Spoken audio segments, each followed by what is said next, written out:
रोज India 9 बजे में हम आपको व्यापम घोटाले का अपडेट देते हैं। सीबीआई जांच जारी है।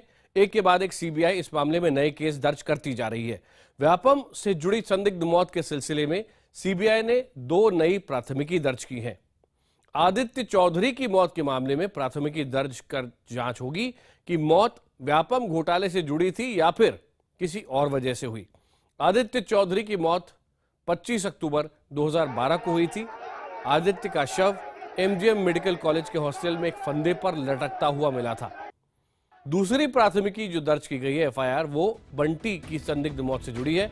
21 जनवरी 2014 को बंटी की मौत हुई थी। उसका भी शव फंदे पर लटकता हुआ मिला था।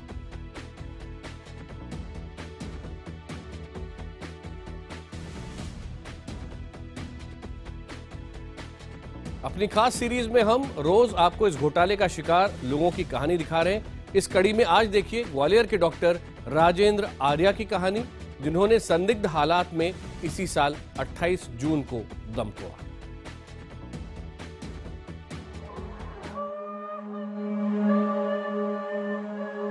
डॉक्टर राजेंद्र आर्या अब इस दुनिया में नहीं है।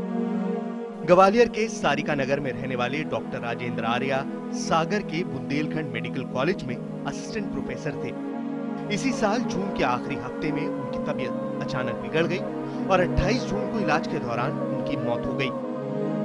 घर वालों ने उस वक्त उनका पोस्टमार्टम नहीं कराया, लेकिन अब व्यापम से जुड़ी संदिग्ध मौतों का मामला सामने आने के बाद अफसोस जता रहे हैं कि अगर पोस्टमार्टम कराया होता तो शायद मौत की सही वजह सामने आ पाती।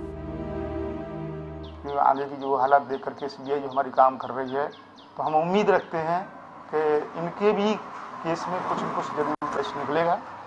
मैं उम्मीद कर रहा हूँ इस चीज़ की, क्योंकि ये थोड़ी सी हमारी इतना हुआ कि अगर पीएम हो जाता ही तो शायद हालात बहुत जल्दी क्लियर हो जाते।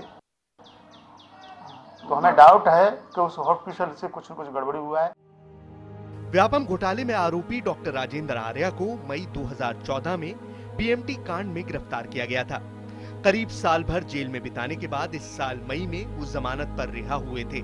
घर वालों का कहना है कि जेल से छूटने के बाद से ही वो मानसिक रूप से बेहद परेशान थे। हक इतना बड़ा उनके पास केस आया है तो टेंशन में तो होना आवश्यक है, लेकिन ये हमको नहीं बताया है कि किसका प्रेशर था उनके ऊपर, किस चीज़ से वो थे। तो हालांकि उनकी बीमारी के बारे में पूछो तो बीमारी उन्होंने पुराने केस जो आज इन्विटेशन में बता रहे हैं कि उनको लीवर इन्फेक्शन था, किडनी इन्फेक्शन था, ऐसी शिकायत मैंने जीवन में कभी नहीं सुनी थी। दबी जुबान में ही सही घर वाले इशारा कर रहे हैं कि डॉक्टर आर्या की मौत सामान्य मौत नहीं थी। हालांकि मामले की जांच में जुटी एसआईटी के मुताबिक राजेंद्र आर्या की मौत लीवर इन्फेक्शन की वजह से हुई थी। और दोनों डॉक्टर्स ने लिख के दिया कि उनकी लिवर में खराबी थी और वो बहुत गंभीर रूप से बीमार थे, जिसके कारण से उनकी मृत्यु हुई। उनके परिजनों ने पुलिस को कोई शिकायत नहीं की और न ही डॉक्टरों ने इसको अननेचुरल डेथ माना। इनको डॉक्टरों ने इसको स्वाभाविक मृत्यु माना, इसलिए पुलिस को सूचना नहीं दी। इस कारण से उनका पीएम पोस्टमार्टम भी नहीं कराया गया है।